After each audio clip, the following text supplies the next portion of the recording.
Basic mobile पाहिजे पहिला आपल्याला, म्हणजे की 310 313 किंवा बटनचे जे मोबाईल असतात.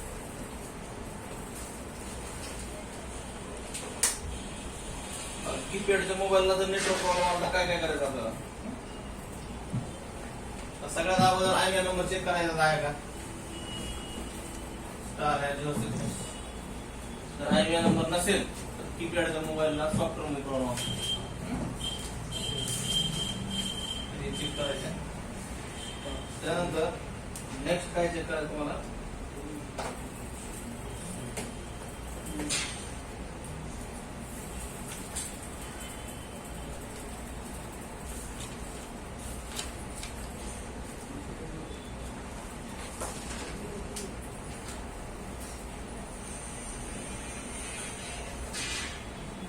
नेक्स्ट चेक करायचं SIM card. SIM card insert SIM card दाखवते का, आपलं नेटवर्कचा लोगो येते, नेटवर्कचा आपलं नो सर्व्हिस टाईप लोगो येते. पहिलं बघायचं इन्सर्ट सिम आहे का प्रॉब्लेम. जर त्यामध्ये इन्सर्ट सिम प्रॉब्लेम असेल तर तुम्हाला काम कुठं करावं लागेल, सिम ट्रेवर काम करावं लागेल. त्याच्या तर तुमचा प्रॉब्लेम आहे सिम ट्रेचा, आता तुम्ही काम करावं नेटवर्क सेक्शनला, तर मोबाईल होणार आहे तुमचं. तर कुठल्याही सिम ट्रे मध्ये अँड्रॉइड असेल किंवा साधा मोबाईल असेल त्यामध्ये सिम ट्रेला तुम्हाला किती पॉइंट असतील, 6 पिन असतील, 6 पॉइंट असतील.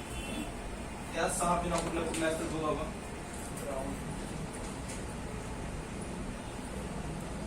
तर एक असतं आपलं ग्राउंड, एक असतं एनसी, त्यानंतर जे रेड कलरचं दिसतं तुम्हाला इथं 3 व्होल्टेज, 3 व्होल्टेज म्हणजे हे तुमचं VRE जे असू शकतं अँड्रॉइडला व्होल्टेज म्हणल्यानंतर.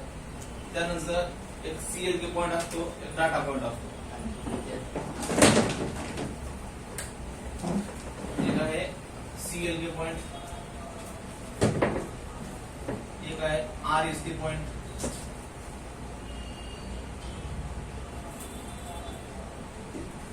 त्यानंतर एक असतो आपला डाटा पॉइंट. तर यामधले एक पॉइंट जातो तुमचा पॉवर आयसी मध्ये आणि बाकीचे 3 पॉइंट कुठे जातात तुमचे मग सीपीयू. जर तुमचा अँड्रॉइड असेल तर असा असेल आणि बटनचा असेल तर हे देखील पॉइंट कुठे सीपीयू मध्ये, त्यानंतर पॉवर आयसी वेगळी नसते. तर ह्या मोबाईलला बघा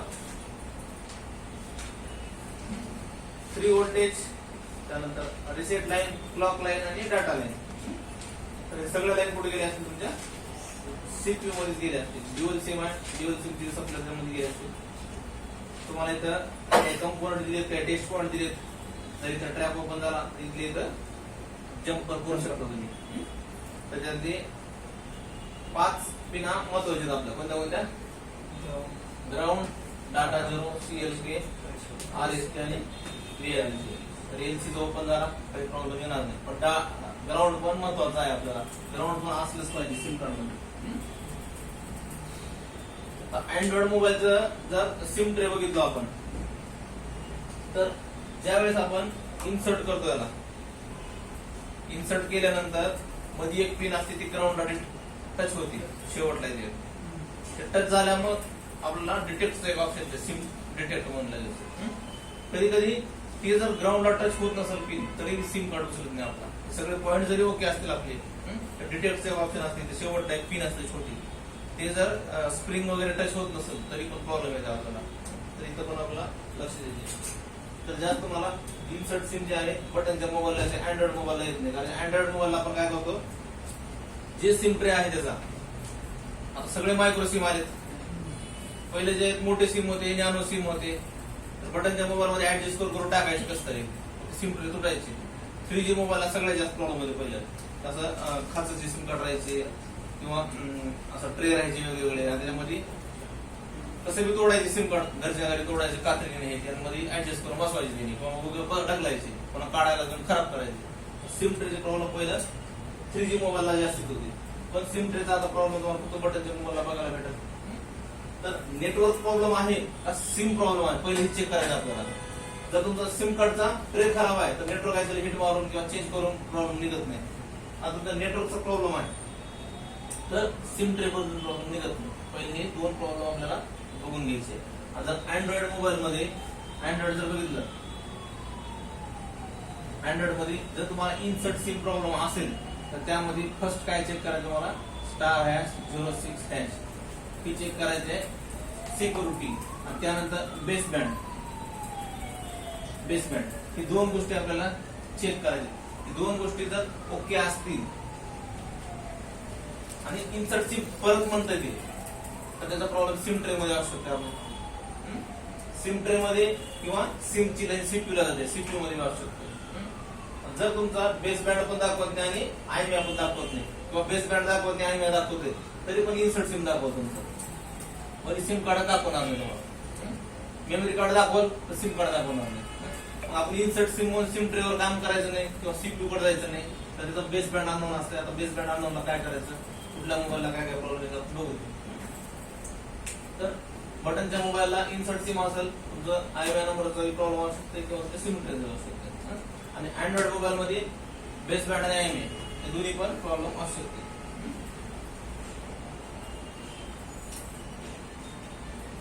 तर आता नेटवर्क प्रॉब्लेम जर बटनच्या मोबाईल असेल तर आपल्याला काय काय करायचे.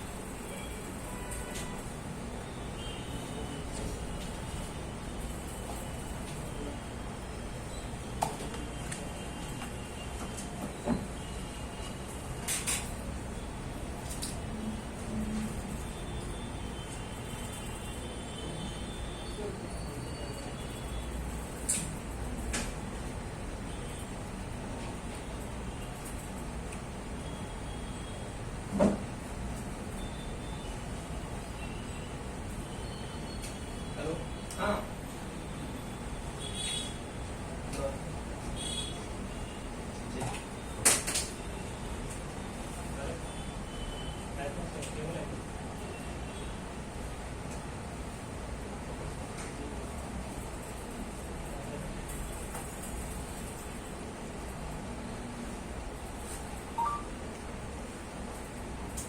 तर नेटवर्कच्या मोबाईल साठी आपल्याला काय काय प्रॉब्लेम येतो बघा. पहिलं तर येते लो नेटवर्क.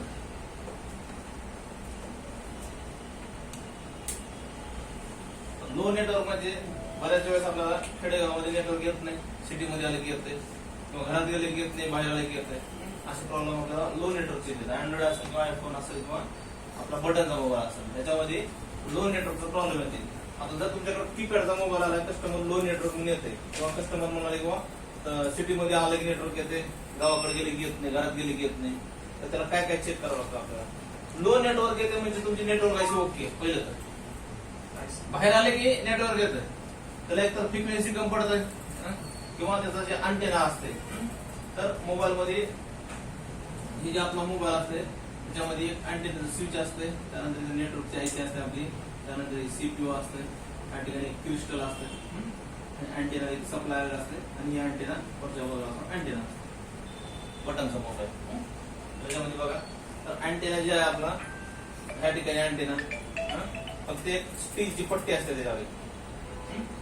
किंवा काही मोबाईलला काय असते, जिओचा मोबाईल बघितलं तर बॅक पॅनलला अँटेना असते किंवा बॉडीच्या वरी जर बघितलं तर त्या ठिकाणी तुम्हाला बॉडीच्या वरी त्या ठिकाणी पण अँटेना असतं. वरी काय त्याचा जर काढला याच्यावर तर अँटेना येतं, याच्यावर नाही मध्ये असं त्याला.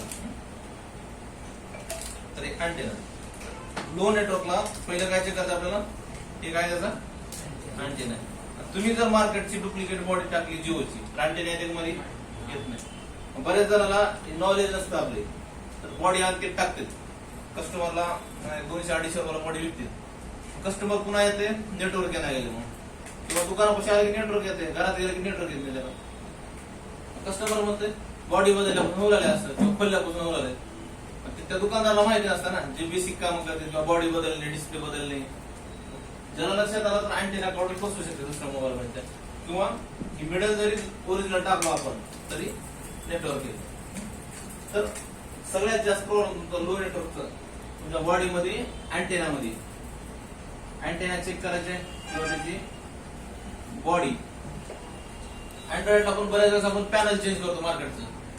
तर बऱ्याच मोबाईलला हे जी पॅनल असते तर पॅनल मध्ये अँटेना असते. आता बघा ते एक मोबाईल खोललेला आहे, तुम्ही जर या 95 पॅनल बदललं अँटेना बघा मध्ये दिसतंय मध्ये अँटेना, त्याच्यामध्ये वायफाय अँटेना पण असतंय आणि नेटवर्क अँटेना पण असतं.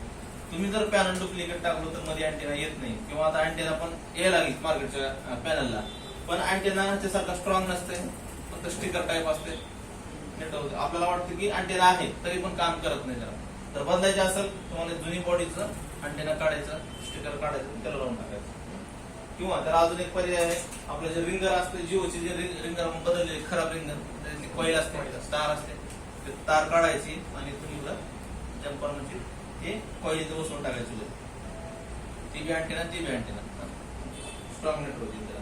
किंवा तुमच्याकडे तसं वाटलं तर डिसोल्डर वायरचं बी वायर डायरेक्ट जरी मारलं तुम्ही मोठं तरी अँटेना तयार होतं.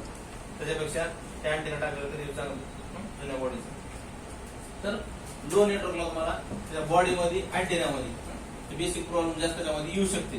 त्यानंतर नेक्स्ट प्रॉब्लेम कुठे येऊ शकते बघा, यामध्ये ही जी आपली RFIC आहे, PFO आहे, सर 2G PFO आहे. 2G PFO ला जे अँटेना आलेला आहे, अँटेनाला सप्लाय आलेला आहे, इथून बघा ग्रीन कलरचा इथून सप्लाय आलाय, पहिल्या सिरीज मध्ये.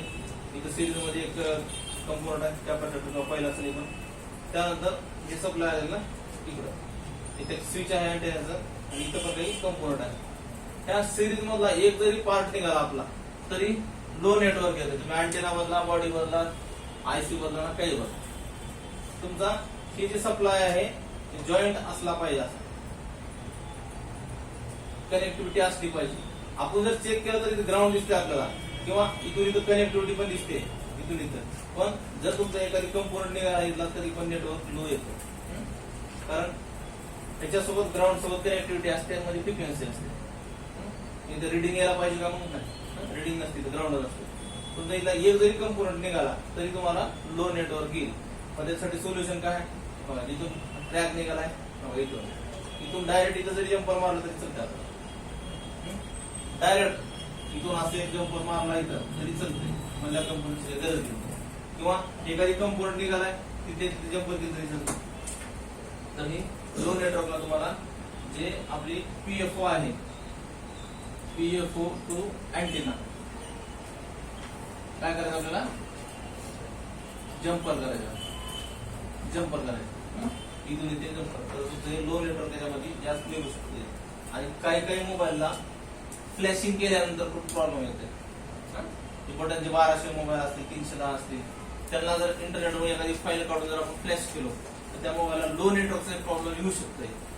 फ्लॅशिंग मध्ये प्रॉब्लेम आला असेल तर आपल्याला फ्लॅशिंग मध्येच निघेल, त्याला दुसरी फाईल काढून आपण फ्लॅश करावं लागतं. फ्लॅश करायची मोठी गोष्ट नाही, बटनच्या मोबाईलला 5 मिनिटाचं काम आहे.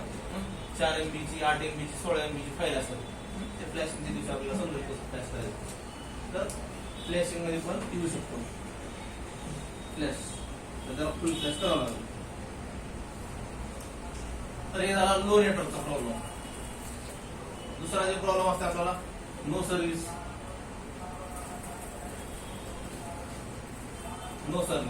तर नो सर्व्हिस मध्ये सगळ्यात जास्त पहिले सर्चिंग करून बघतो नेटवर्क सिलेक्शन होते का, ऑटोमॅटिक आणि मॅन्युअली सेटिंग मध्ये जाऊन करतो ना आपण. तर त्या ठिकाणी सर्चिंग केल्यानंतर जर तुमची लिस्ट बनत नसेल, लिस्ट बनत नाही म्हणजे आपली फ्रिक्वेन्सी तयार होणार गेली, बरोबर आहे. आपल्या मोबाईल मध्ये लिस्ट बनली पाहिजे. आपण सेटिंग मध्ये जाऊन बघतो, सिम कार्ड मध्ये जाऊन मॅन्युअली आणि ऑटोमॅटिक 2 ऑप्शन असतील. तर मॅन्युअली जर सर्च केलो आपण आणि तिथं लिस्ट बनवत नसेल, आयडिया, वोडाफोन, एअरटेल जी बी काय आपली लिस्ट आहे ती बनत नसेल तर आपल्याला काय चेक करावं लागेल बघा. पहिलं तर क्रिस्टल, सगळ्यात जास्त प्रॉब्लेम क्रिस्टल आहे. तुम्ही हिट मारून किंवा चेंज करून क्रिस्टल प्रॉब्लेम सॉल्व्ह होतात, कारण क्रिस्टल जे आहे फ्रिक्वेन्सी तयार करत आहे.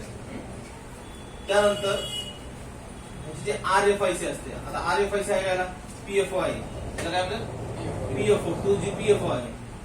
तर RFIC जे आहे तुमच्या CPU मध्येच आहे. पॉवर IC कुठं तुमची CPU मध्येच आहे. ह्याची लाईट IC कुठं आहे, सगळं CPU मध्येच आहे. म्हणजे तुमची RFIC देखील कुठं मग CPU मध्येच आहे. तुमचा एक तर क्रिस्टल मध्ये प्रॉब्लेम जातो, नाहीतर मग डायरेक्ट सीपीयू. तुम्ही क्रिस्टलला जर हिट मारलो किंवा काढलो चेंज केलो तर मोबाईल डेड पण होते बरोबर. तर क्रिस्टल मध्ये तुमच्या फ्रिक्वेन्सी असते, मेगा हर्ट्झ गिगाहर्ट्झची फ्रिक्वेन्सी असते. फ्रिक्वेन्सी मोबाईल चालू करण्यासाठी बंद करण्यासाठी पण लागते आपल्याला आणि नेटवर्क साठी पण लागते. आणि तुमचं आरएफआयसी जे आहे आपले कशामध्ये आहे, सीपीयू मध्येच आहे. कधी कधी काय होते, आपण क्रिस्टलला हिट मारतो पण सीपीयू ला पण बसते, त्याच्यामुळे नेटवर्क येते आपल्याला. इसते हिट मध्ये नेटवर्क येते कधी कधी आपल्याला, किंवा कधी कधी क्रिस्टलला बदलावं लागतं आपल्याला. तर डेडची पण प्रॉब्लेम आपल्या क्रिस्टल मध्ये निघू शकते. आणि या क्रिस्टलला काढताना बसवताना डेड पण होऊ शकते तुमचे मोबाईल. किंवा क्रिस्टलला हिट मारताना सीपीयू हिट बसते आणि सीपीयूचा पेस्टेड सीपीयू असतो, त्याच्यामुळे मोबाईल डेड होता आपला. तर हिट जरी मारायचा असेल तुम्हाला तर 330 340 वर हिट मारायचं आहे. सीपीयूला बसणार नाही, किंवा सीपीयूला सिल्वर टेप मारून आपल्याला फक्त क्रिस्टलला हिट मारायचे. आणि नोझल छोटं वापरायचं जर क्रिस्टलला आपल्याला हिट मारायचं असेल. मोठं जर नोझल युज करावं तुम्ही आणि असं हिट मारलं तर सीपीयू से हिट बसते आपली, त्याच्यामुळे नोझल छोटे युज करायचे. त्यानंतर त्याचं व्होल्टेज चेक करायचे. त्याला व्ही बॅटचं व्होल्टेज येते तुमच्या पीएफओ ला व्ही बॅटचं व्होल्टेज येते, जे की मोठं कॅपॅसिटर असतं आपल्याला सगळ्यात मोठ्या एअरलाईन मध्ये कुठं सेक्शन मध्ये मोठे कॅपॅसिटर. त्याचं व्होल्टेज कोणतं येते आपल्याला, डायरेक्ट व्ही बॅटचं येते, जे बॅटरी कनेक्टरचं व्होल्टेज येते. इथून त्याला ह्याच्यातून दाखवलेलं आहे सीपीयू मधून, पण त्याचे व्होल्टेज येते आपल्याला इथून येते, इथून डायरेक्ट असं व्होल्टेज येते. जर इथं व्होल्टेज जरी येत नसेल तरी तुम्हाला प्रॉब्लेम येऊ शकतो. तर तिथं आपलं लिस्ट बनत नसेल तर आता नो सर्व्हिस मध्ये दुसरं लिस्ट बनते. लिस्ट काय बनते म्हणजे लिस्ट ओके आहे आणि नेटवर्क सिलेक्शन होत नाही, किंवा फेक नेटवर्क येते. नेटवर्क येते कॉल एंड म्हणतंय, किंवा कॉल येत बी नाही जात बी नाही, नॉट रिचेबल म्हणतंय, किंवा फेक नेटवर्क येते आपल्याला. किंवा लिस्ट बनते आपण सर्चिंग केल्यानंतर पण नेटवर्क रजिस्टर होत नाही आपलं. तर आपल्याला तिथे चेक करावं लागेल तुमचं पीएफओ आयसीला हिट मारून बघावं लागेल, किंवा काढून बसवावं लागेल, किंवा खाली वॉटर डॅमेज मुळे काही ड्राय सोड झाला असेल, किंवा काही कार्बन आला असेल, किंवा आयसी खराब असेल तुमची. लिस्ट बनवायचं काम कोणाचं असतंय, आरएफआयसीचं आणि क्रिस्टलचं. हे जर ओके असतील तर नेक्स्ट प्रॉब्लेम कुठे जाते आपला, पीएफओ आयसी मध्ये, आपल्या 2G आयसी मध्ये. तर आपल्याला ही आयसी रिव्हॉल्व किंवा चेंज. लिस्ट जर ओके आहे आणि तुमचं नेटवर्क रजिस्टर होत नसेल, पीएफओ ला चेंज करणे किंवा त्याला हिट करणे, रिव्हॉल्व करणे. रिव्हॉल्व म्हणजे काढून ड्राय सोल्ड झाला असेल तर सोल्डरिंग करून बसायचं. तर जास्त ह्या आयसी मध्ये प्रॉब्लेम जात नाही कधी. जास्तीत जास्त क्रिस्टल मध्ये सीपीयू मध्ये जाते आणि सॉफ्टवेअर मध्ये. तर बटनचा कुठलाही मोबाईल असो, जिओ सोडून, जिओचा अँड्रॉइड मध्ये येते आपल्याला, तर बटनच्या मोबाईलला एवढं करायचं काही लक्षात सगळ्याचे. ऑलरेडी तुम्ही करतात सगळे बरेच जण ह्याच्यामध्ये, पण आता आज नेमकं कळाले की आपण कशामुळे ती करतो. परफेक्ट जेव्हा बसला आपण त्याचा फोटो काढून घ्या, लिहून घ्या परदेशी. तर अँड्रॉइड बघू आपण.